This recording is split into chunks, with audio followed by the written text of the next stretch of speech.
84% de los mexicanos rechazan, desaprueban la administración del actual presidente de la República. Solamente 12% aprueban su mandato hasta el día de hoy. Y si lo comparamos en la misma encuesta con diciembre, es decir, cuando se empezó a discutir este tema del gasolinazo, el presidente acumuló 13 puntos más de desaprobación. Es decir, solamente en un mes, 13% más de personas empezaron a rechazar y a desaprobar la labor que ha hecho Enrique Peña Nieto al frente del Ejecutivo Federal. Te saludo, Augusto Chacón, muy buenos días. ¿Qué tal, Enrique? Muy buenos días a las y los radioescuchas. Un gusto estar aquí. ¿Cómo ves? Oye, me decía un amigo, lo sorprendente no es que el 86% rechace al presidente Enrique Peña Nieto, lo sorprendente es que todavía hay 12% que lo aprueba. Es lo que se conoce como voto duro. Como el voto durísimo. Está difícil, ¿no?, hacer una encuesta o no encontrarse un priista recalcitrante. Pero imagínate, eso incluso la mitad de los priistas ya lo desaprueban. Claro, bueno, y es por mera supervivencia. Exacto. El desmarcaje hacia el presidente de parte de su partido y de los cuadros importantes de su partido no tarda en hacerse aún más evidente. Así que previsible también, pero nosotros, Enrique, en Jalisco, ¿cómo vamos? Tenemos un dato interesante que recogimos hacia mayo del año pasado, sí, preguntando, un estudio que hicimos con Corporativa de Fundaciones respecto a solidaridad. Incluimos una pregunta sobre qué institución consideran las tapatías y los tapatíos ayuda más a paliar la desigualdad. Esta pregunta la habíamos hecho en 2012 y el gran ganador en aquella época fue el gobierno federal, con 26% que fue ¿Cuándo mayoritario. la levantaron? Eso fue en 2012. Ah, bueno. El 26%. En 2016, hacia mediados de 2016, solo 4% le concedían lo mismo al gobierno federal. Oye, eso es decir, al nivel de las organizaciones de la sociedad civil. Había caído entonces 22 puntos con relación a 2012. Y es de estima institucional, ni siquiera es calificación del gobierno. No. Digo, está aparejado, pero... Pensando en desigualdad, le preguntamos a usted cuál considera que es la institución que más ayuda a paliarla. Y el gobierno federal cayó estrepitosamente a la escala de las organizaciones de la sociedad civil, y esto habla de que, bueno, por supuesto el gasolinazo tiene un impacto en el bien querer o mal querer al presidente. Totalmente. Pero a final de cuentas solo vino a apurar una caída que ya se evidenciaba por muchas otras cosas. Sí, le metió velocidad, fuerza, ¿no? El caer 13 puntos de diciembre a enero. Claro. Es muchísimo. Estamos hablando de millones de mexicanos que comenzaron a rechazar al presidente. Sí, y que estaban de acuerdo con su gestión. Y que le faltan 2 años. Es decir, esto quizá hubiera sido un poco natural en el quinto año, poco después del quinto informe de gobierno, pero ahora el sexenio, ¿no?, duró Salinas, 2 años y medio realmente. Después de Ayotzinapa se acabó el sexenio. Sí. Ahora, Augusto, ¿se puede gobernar un país con 12% de aprobación? ¿Se puede gobernar un país cuando 85, 90 millones de mexicanos rechazan tu administración? ¿Realmente se puede? Pues se puede aplicar cierta noción de gobierno, es decir, ejercer el gasto de cuando apretar, ¿no?, en la policía, pero no se pueden emprender grandes reformas, no se puede convocar a la gente a entender, como lo pidió, pues lógico que cualquier mensaje que el presidente, viendo estas cifras, quiera pasar, sea rechazado. No se puede gobernar, y menos en el sentido último que ha cobrado la noción de la gobernanza, en el sentido de que ya no puedes tomar tú solo las decisiones, necesitas incluir a los distintos actores políticos del signo que sean, y por supuesto a las ciudadanas y los ciudadanos que le están diciendo contigo ni a la esquina, y eso complica muchísimo. Y se me vienen, Augusto, 2 elementos a la cabeza que creo que son fundamentales. Uno, discutir hasta qué punto son muy largos los sexenios, es decir, que sean los periodos presidenciales de 6 años. Creo que nada más Francia estaba por encima de nosotros, tenía 7 años y ya lo redujo a 5 años, porque como están las cosas actualmente, cómo cambia el panorama local, nacional e internacional en segundos, en minutos, es muy complicado que tú puedas hablar de una gestión tan larga, ¿no?, cuando vas perdiendo credibilidad en el camino. Eso por un lado. Y segundo, la revocación de mandato, que por cierto la aprobamos en Jalisco el año pasado y que es prácticamente inaplicable, porque tienes que juntar una cantidad de firmas impresionante para poder empezar un proceso, y a nivel federal ni siquiera está regulado. ¿Cómo verías, uno, irnos a un esquema de 4 años, como el modelo americano, y segundo, encontrar algún mecanismo de revocación cuando vemos que hay sexenios que no van para ningún lado? Es interesante la reflexión porque ante la debilidad que tienen nuestras instituciones optamos por medir el tiempo. A escala local decimos 3 años para un alcalde es poco, sí. Necesitamos que sea más. Y a escala federal un sexenio está pareciendo una eternidad. Enorme, ¿no?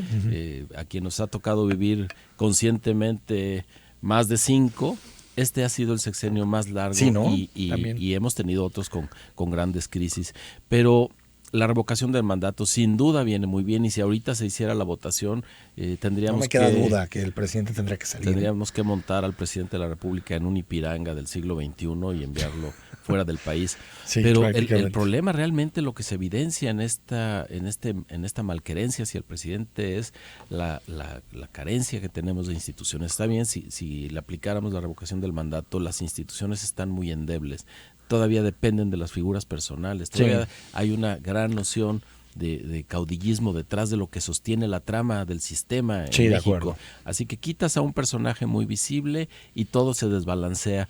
Y si revocas mandato, pues quien quedaría sería Miguel Ángel Osorio Chong, que tendrá que convocar elecciones o no sé, se tendrá que encontrar un mecanismo, ¿no? Sí, y habría que revisar, por supuesto, el enojo de la gente, hay que tomarlo en cuenta, pero habría que revisar qué tanto se remedia quitando al presidente de la República. Sí, no olvidemos más estructural, que desde que tomó posesión el Pacto por México, todos los partidos políticos, todas las fuerzas representadas en el Congreso avalaron la reforma. Pero no todas, hay que decirlo. En su momento, algunos partidos no entraron, ¿no? El Partido del Trabajo en su momento, Movimiento Ciudadano, no firmaron el Pacto por México. Pero a final de cuentas, en la aprobación de los efectos concretos de ese Pacto por México, sobre todo reforma educativa, todos estuvieron. Sí. La prueba está en el famoso gasolinazo, que es excepción de Morena.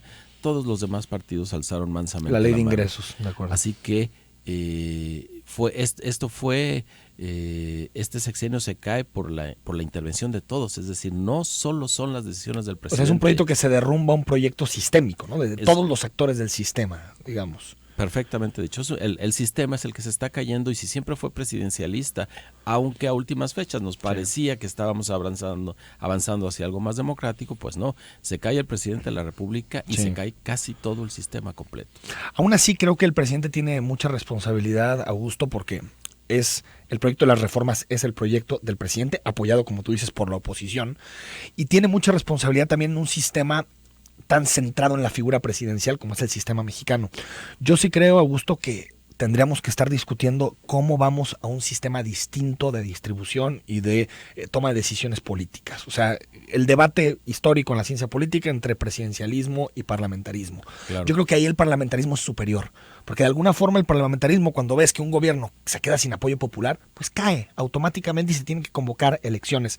En un momento se discutió en este país eso, en los 90, la reforma del Estado, Porfirio Muñoz Ledo, pero en realidad se ha hecho muy poco para parlamentarizar nuestro sistema y que el presidente tenga mucho menos peso dentro del sistema político. Por supuesto, yo no le regateo a Enrique Peña Nieto ninguno de los, errores que ha cometido, que han sido avalados por toda la oposición, es decir, por todo el sistema, pero vayámonos un poco más lejos de qué nos está sucediendo.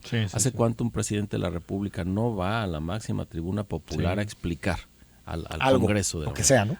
O ya no digamos el presidente de la República, los secretarios de Estado, inclusive un presidente tan poderoso como Carlos Salinas de Gortari enviaba a sus alfiles más importantes a los secretarios a dar la cara, a debatir frente a frente con los diputados, y eso se perdió.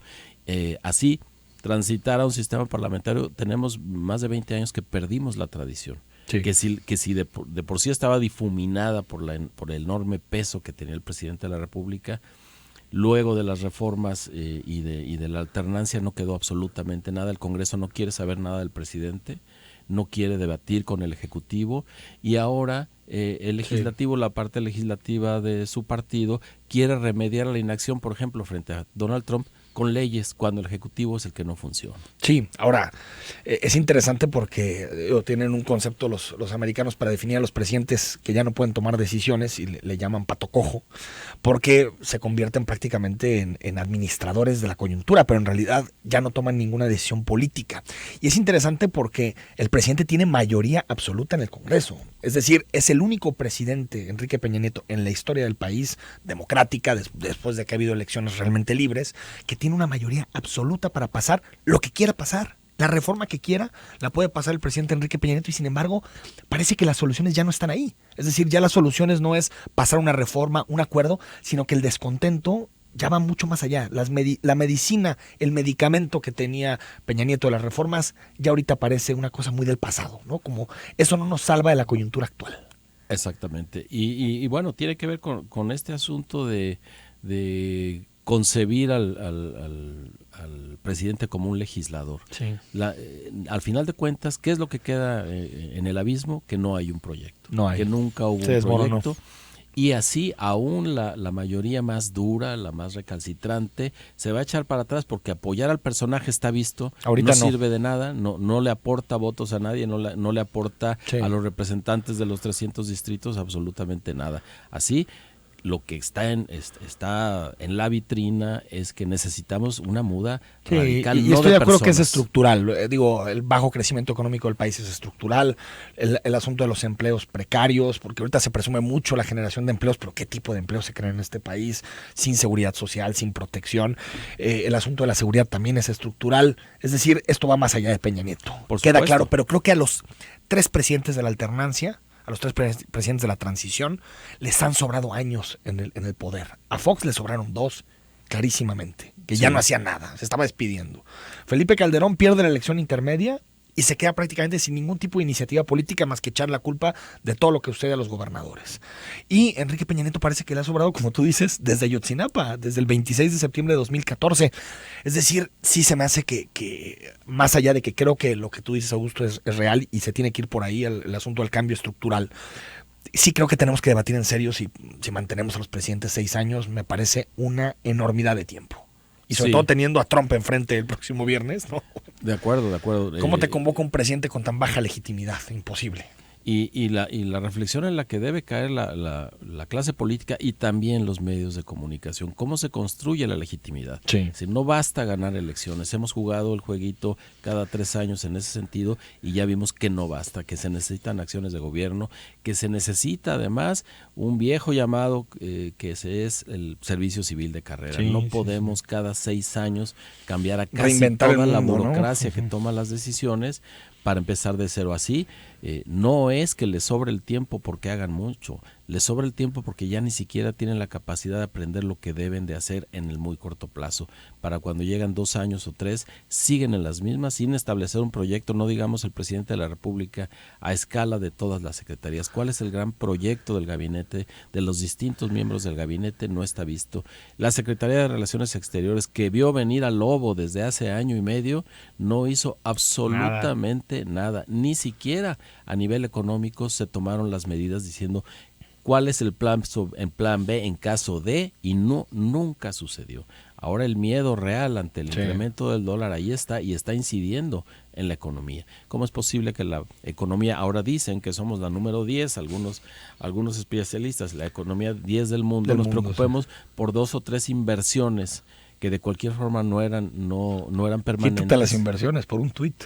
Por un tuit de pone Trump, a la economía a temblar, del mundo, ¿no? a temblar y no hemos dado la Déjame ir al corte, Augusto, seguimos platicando. Ahora sí le entramos al tema de Trump, 33, 18, 80, 76, 41.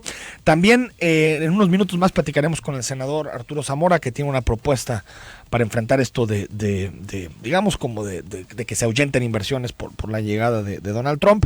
Y también platicaremos con él, por supuesto, de la coyuntura en el PRI. Vamos al corte.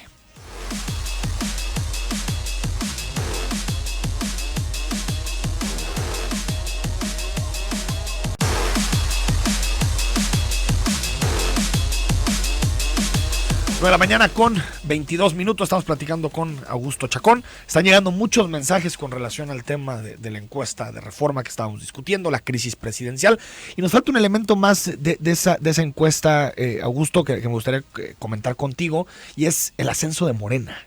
Gana de diciembre a enero 5 puntos porcentuales de intención de voto y se aleja mucho del PAN, que también, por cierto, el PAN sale raspado por haber apoyado en su momento la reforma energética y también pierde peso en las encuestas. ¿Será López Obrador el depositario, Augusto, del descontento social que estamos viendo?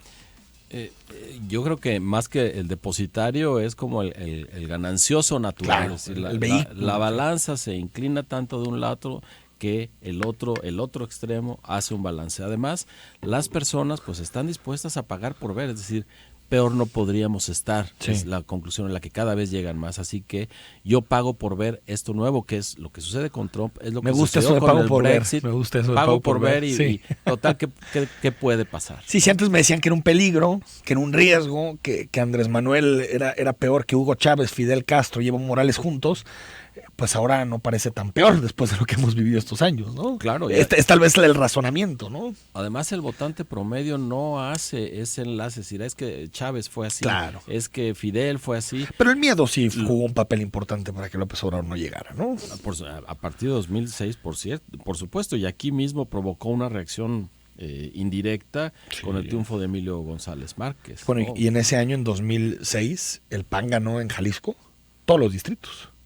Así y le dio un caudal de votos a Felipe Calderón muy importante para ser presidente. El ¿no? más importante. Quizá Jalisco lo hizo presidente. Sí, y fue a partir de este miedo que nos vendieron, que ahora sabemos que era real, o que no era muy diferente en todo caso al que podría provocar y provocó Felipe Calderón, y no muy distinto al que en el que nos tiene sumidos Enrique Peña Nieto y el PRI.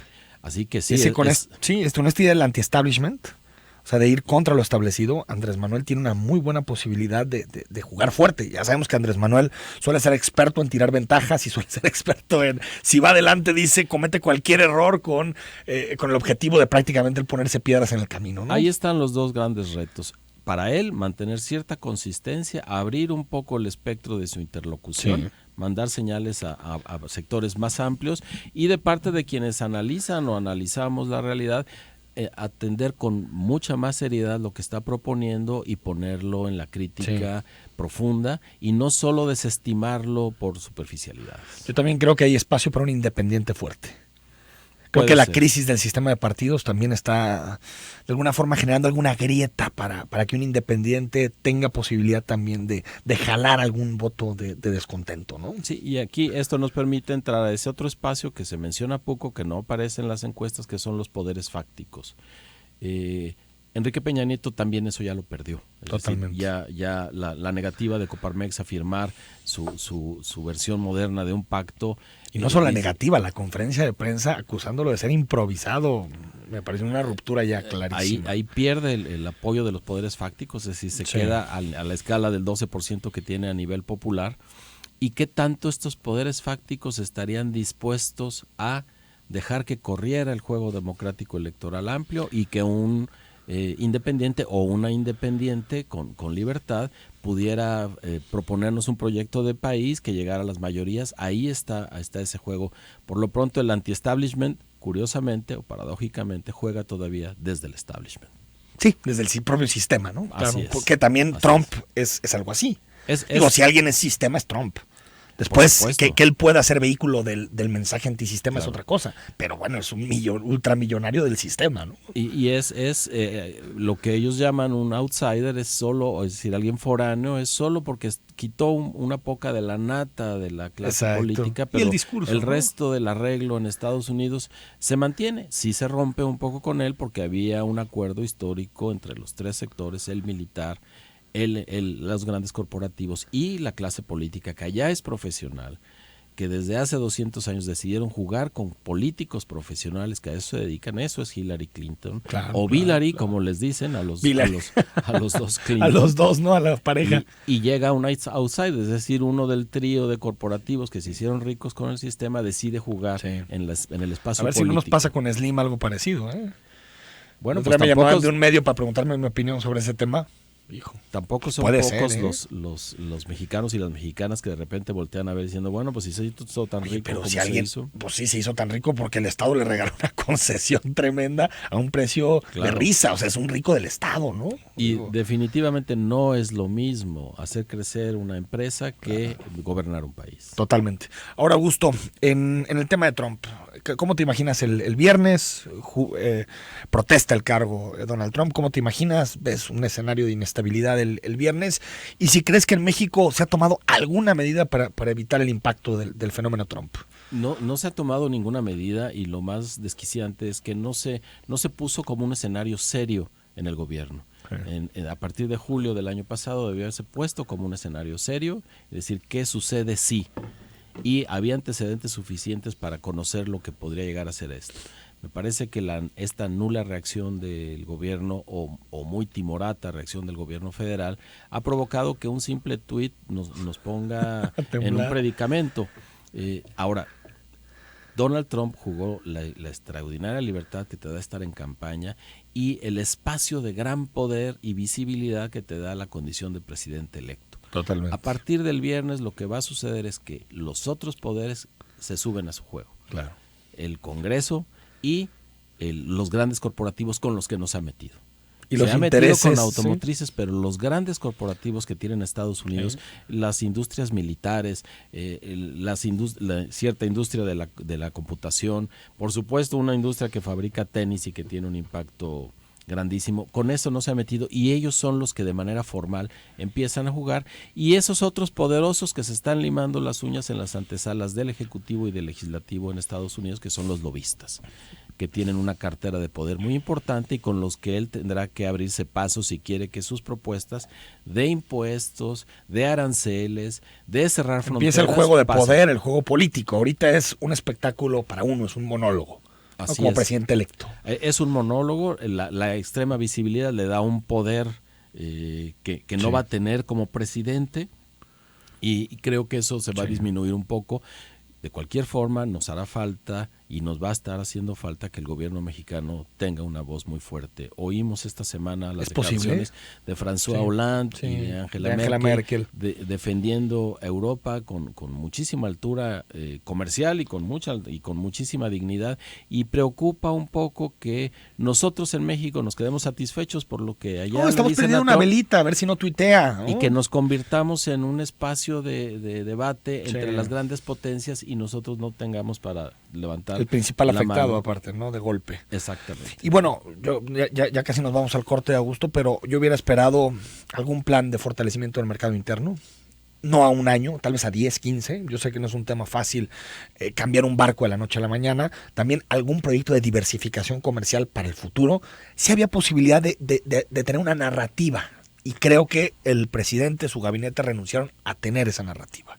Por supuesto, el mercado interno está en veremos. Este incremento de la gasolina es justamente un golpe al mercado interno, no solo el real por los incrementos que ya percibimos, sino en el poder imaginario. Adquisitivo, claro. Es decir, la inversión interna se contrae ante las malas expectativas y el gobierno federal el gobierno mexicano no tuvo ni siquiera la altura para amagar con intercambios mucho más profundos hacia la América Latina, donde sería de manera natural que tendríamos un mercado de iguales, un mercado de similitudes culturales, ¿no? Abrirla un poco más y seguimos ofreciendo lo mismo, ventajas para instalarse y hacernos de la vista gorda con los impactos ambientales que generan ciertas empresas, ventajas por mano de obra barata, ventajas porque... Pues ser el maquilador del norte, hombre. Así es, y eso modelo ya no es una ventaja competitiva porque nos perdemos de lo que en efecto tenemos adentro y que podríamos potenciar para al menos no sentir tan fuerte el mare-magnum.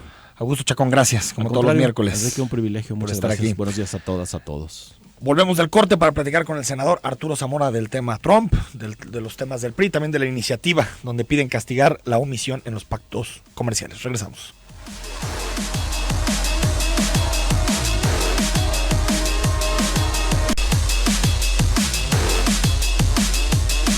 De la mañana con 35 minutos, mientras hacemos el enlace vía telefónica con Arturo Zamora, con el senador, para hablar de esta propuesta para castigar a las empresas y a los gobiernos que propicien o que impulsen pues omisiones al Tratado de Libre Comercio y a distintos tratados comerciales, al buscar retirar inversiones ya prometidas. Leemos algunos de los mensajes que nos han llegado esta mañana. 5638, buenos días Enrique, dice: todos estos días hemos escuchado a todo tipo de políticos y funcionarios de todas las dependencias públicas que estarán trabajando en austeridad, pero ni uno solo pretende bajarse los sueldos y recortarse beneficios en bonos. Todos han manejado el tema de la austeridad como bandera partidista para ganar popularidad. Yo creo que el asunto de la austeridad tiene que ser no una bandera de coyuntura, sino un asunto de propiciar que nuestros gobiernos, que nuestros representantes sean austeros siempre, es decir, sean austeros no si hay gasolinazo o si hay dificultades económicas, sino que sean austeros siempre. Y sí me parece que detrás de muchos anuncios que ha habido estos días hay una lógica de demagogia, de tratar de parecer que son los sensibles con la ciudadanía. A mí lo que me gustaría es que se llegaran a acuerdos de fondo y que por lo tanto nuestros gobiernos dedicaran el dinero no a bonos, no a privilegios de la clase política, sino a escuelas, a hospitales, a tener mejores calles, mejores espacios públicos. Y creo que esta crisis por el gasolinazo y esta crisis por el inicio de 2017 creo que nos puede llevar claramente a discutir este asunto de los privilegios. Nos dice también 4392: si López Obrador renuncia al presupuesto anual de campaña y sus diputados renuncian a sus sueldos exorbitantes, esto es que ganen que gane un obrero, posiblemente sin un candidato presidencial, ni PRI, ni PAN, ni Morena. México no olvida. Mejor opción, candidatos independientes, y habrá que ver el sueldo de sus asesores. Gracias, Enrique. Bueno, en el caso de de ganar el salario mínimo, a ver, yo creo que lo que tenemos que pedir es que ganen relacionado al promedio que se gana en este país. Yo creo que nadie tendría que ganar el mínimo, y más partiendo de la idea de lo que es el mínimo en México. Lo que tenemos que pedir es resultados, eficiencia, que los políticos tomen decisiones adecuadas, que no roben, que no caigan en actos de corrupción. Tengo entendido que en la propuesta, y lo revisé en los 50 puntos de Morena, viene alguna propuesta para entrarle al asunto de los sueldos, también en la propuesta del Partido Acción Nacional. Es decir, se están empezando a, pues de alguna forma, hilvanar algunas propuestas que nos pueden llevar sí a un modelo mucho más austero. Esperemos que este tema de los privilegios pues realmente se convierta en un asunto de campaña y de debate de campaña política en los próximos comicios de 2018. Bueno, muchas gracias a 6403 por escribirnos. Nos manda una nota donde dicen: destapan desfalco de Peña Nieto a Comisión Federal de Electricidad y Pemex por 240 mil millones de pesos. Bueno, voy a revisar bien los datos para darte la opinión. Dice que lo peor que le ha pasado a México se llama PRI Trump. Aquí en México se espantan de Maduro. Bueno, muchas gracias por el comentario. Vamos a revisar la información también que nos amablemente nos compartes. 0573 dice: el domingo en la vía hubo algunos altercados entre concurrentes a la vía recreativa contra los manifestantes. Y es así el pueblo tan apático e incomprensible, donde no apoyan a quien está tratando de defender un derecho de todos a pesar del pueblo mismo, y en esa acción nos damos cuenta de por qué estamos así. Bueno, sí supe de los conatos que hubo en la vía recreativa el fin de semana. Bueno, siempre ha existido esta idea, y creo que es una idea positiva, de mantener a la vía recreativa fuera de los vaivenes políticos y fuera de las reivindicaciones de carácter partidista.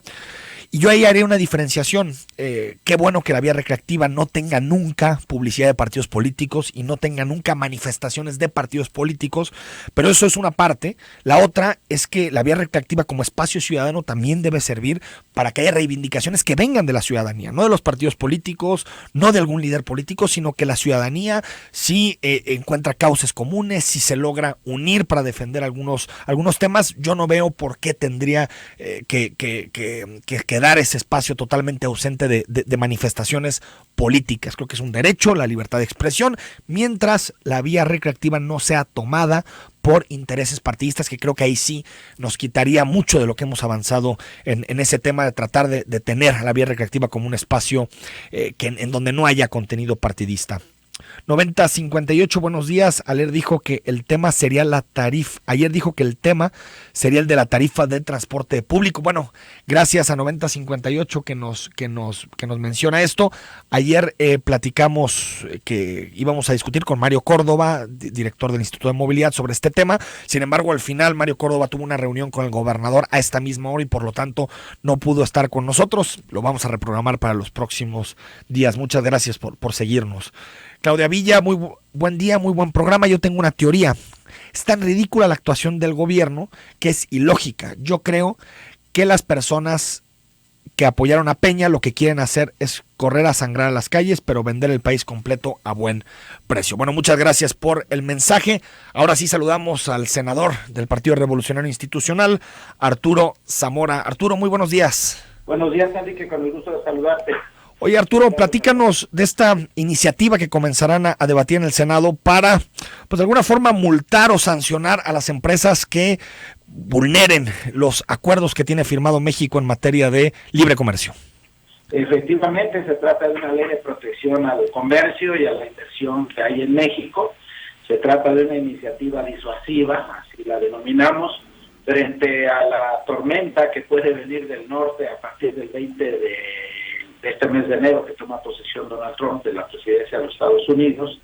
Se trata de una iniciativa que busca garantizar que se respeten los términos de aquel tratado de libre comercio que, según recuerdo, cuando se aprobó, por cierto, todo el mundo quería y todo el mundo decía que con ese tratado habíamos vendido a México, y hoy resulta que aquella medida tomada por la Presidencia de la República pues es el Tratado de Libre Comercio, el instrumento que puede garantizar y que puede proteger el empleo de los mexicanos, y que puede proteger el comercio, y que puede proteger pues nuestra viabilidad económica. Por eso es importante defender a los empresarios extranjeros, específicamente empresarios que han instalado y que han arriesgado sus capitales para crear empleos en Jalisco, en Puebla, en Guanajuato, en San Luis Potosí, en Baja California, etcétera, y que ellos han cambiado la vida de muchas personas, dándoles empleo. Y por eso el día de ayer, pues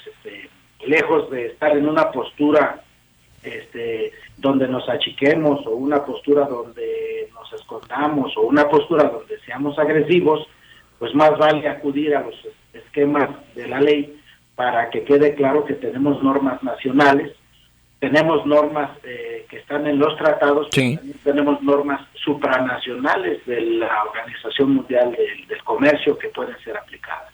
Ahora, para entender un poquito la iniciativa, senador, por ejemplo, ¿se le pudo haber multado con esta iniciativa a Ford o algunas otras empresas que cancelaron inversiones?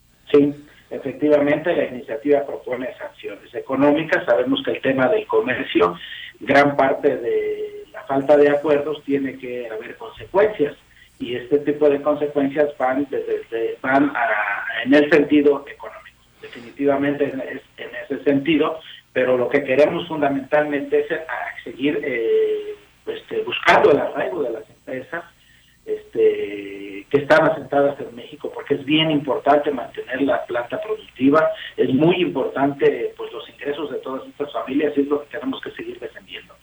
¿Cuánto se multaría a las empresas que tomaran estas decisiones de cancelar sus inversiones? De acuerdo con las unidades que nosotros estamos planteando en la iniciativa, estamos traduciéndolo en aproximadamente poco más de 11 millones de pesos. Sabemos que para una transnacional, pues eso no es nada, ¿no? Exactamente, por eso estamos hablando de que se trata de normas disuasivas.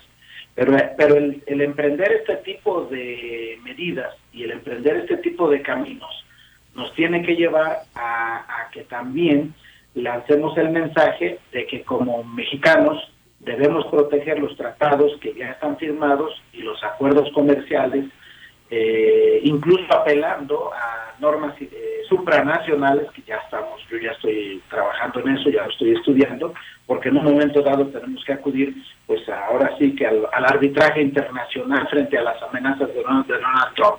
No podemos quedarnos con los brazos cruzados, Enrique. Lo que tenemos que hacer por lo menos como legisladores, yo así lo estoy pensando, es buscar todos los instrumentos que tengamos a la mano para seguir protegiendo el producto del gran esfuerzo que hacen inversionistas extranjeros, el vocacionamiento que hacen muchos municipios y estados de la República. Yo lo hice como presidente municipal para que se establecieran empresas extranjeras en Zapopan y que trajéramos mucho empleo en Zapopan, y nos funcionó.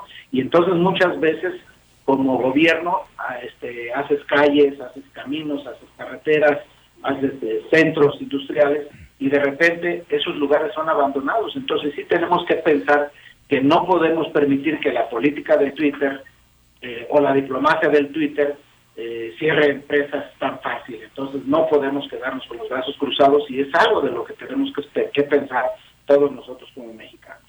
Senador, ¿crees que el gobierno federal, que la presidencia de Enrique Peña Nieto está realmente preparada para lo que nos espera a partir del viernes? Porque tenemos la impresión de que están como contenidos, no ha habido prácticamente ninguna respuesta. ¿Cómo está el gobierno federal de cara a lo que pasará a partir del viernes? No sé si te diste cuenta de los anuncios que hizo el presidente de la República. Sí.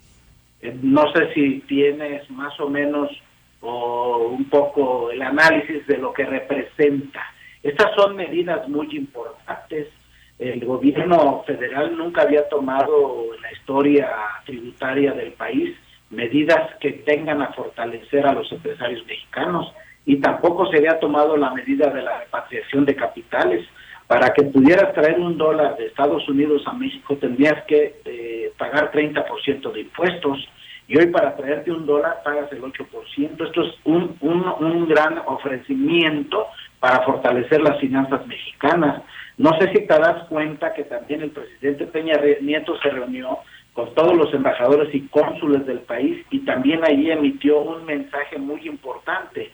O sea, el tema es que sí necesitamos como mexicanos ir cuidando también nuestra unidad nacional a partir de nuestras tradiciones, costumbres, principios, valores, idiosincrasia, que son nuestras grandes fortalezas. Y entonces, juntos, gobierno y sociedad, tenemos mucho por hacer. En ese sentido, yo estoy viendo varias medidas que se han estado tomando en las últimas semanas para fortalecer incluso la economía familiar, y es lo que tenemos que difundir, también las cosas que de alguna manera tenemos que saber cómo desdoblarlas como líderes de opinión que somos, tú y yo y muchas personas más, y que podemos en el campo de la conciencia de las personas saber que el enemigo no está en México, saber que el adversario en este momento puede ser la nueva presidencia de los Estados Unidos, como ha lanzado amenazas a otros países, y que China ya le respondió, que en términos militares le daría una respuesta.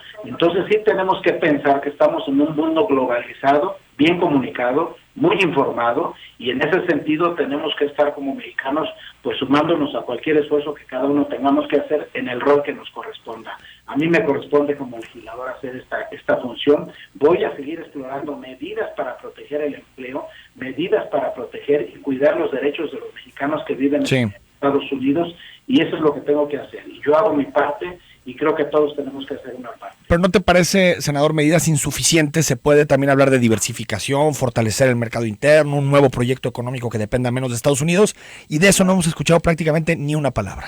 No, es que a lo mejor no estás informado que también México ha creado vínculos comerciales con otros países, a propósito de lo que acabas de decir. Seguramente no has dado seguimiento a un gran esfuerzo de un tratado que estábamos a punto de realizar también con Asia-Pacífico. Seguramente no hay la manera de que se informe de los esfuerzos que se han hecho con la Unión Europea. Sí hemos abierto, por supuesto, fuentes muy importantes para empresarios de otros países. El problema es que, tratándose incluso de empresarios de otros países, Estados Unidos pretende imponerles aranceles a esos otros países por la relación global comercial que existe. ¿Cuál es el problema que tenemos? El problema que tenemos entonces es que si como país nos ven debilitados, van a abusar de nosotros. Si como país nos ven fortalecidos, nos van a respetar más, y en ese sentido tenemos que caminar. Senador, dos preguntas más que les pase al auditorio. Una, si los senadores al final se bajarán el sueldo, y otra que te hacen también de si estás o no a favor de la privatización del agua.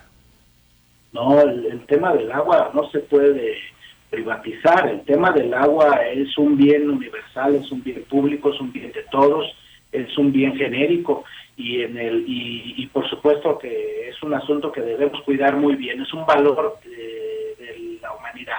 Sí. Y lo que sí tenemos que hacer en el tema del agua es cuidar la racionalidad y su uso. Tenemos que ser muy cuidadosos. En todos los países del mundo se cuida el agua, y nosotros tenemos que entrarle a la cultura del cuidado del agua, y sobre todo evitar la contaminación de los mantos freáticos, que también es otro problema muy importante.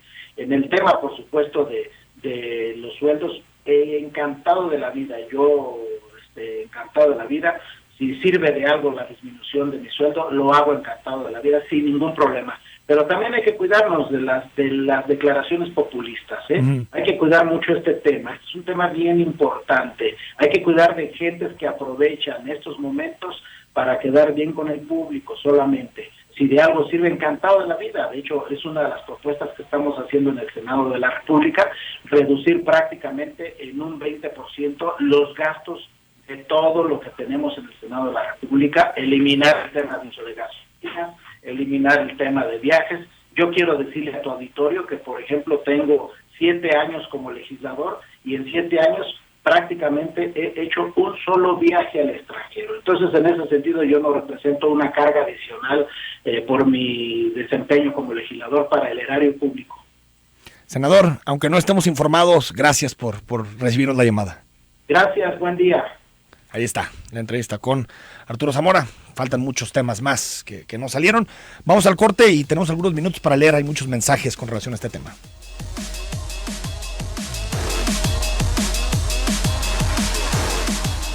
Jaciel, la reducción de sueldos debe ser mínimo el 50% para funcionarios públicos. Yo haría una diferencia. Funcionarios públicos de primer nivel, por supuesto, que tienen salarios demasiado altos, creo que sí tendría que ser aproximadamente esa cantidad. Yo creo que otros puestos de la administración pública difícilmente pueden reducirse 50%. Dice 5536, se le olvida a Zamora que fue uno de los que aprobaron el gasolinazo. Bueno, fue uno de los temas que le queríamos preguntar, pero bueno, había muy poco tiempo para platicar con él. Dieper Cervantes, me parece que el licenciado Zamora tiene razón, hay que informar e informarnos para ser más éticos y de verdad unidad por México. Elizabeth, Arturo Zamora no tiene vergüenza ni cara para que quiera estar dirigiendo a la sociedad. Políticos de su calaña nos han dañado al país. Rolando Bermúdez, ¿por qué los priistas ven otro país? Yo quisiera vivir en el suyo. 0229, ¿cuál es tu opinión sobre la acusación de Yunes a Duarte de los tratamientos de quimioterapia, que era agua destilada, y de ser ciertas, cómo llamaría a esa barbaridad?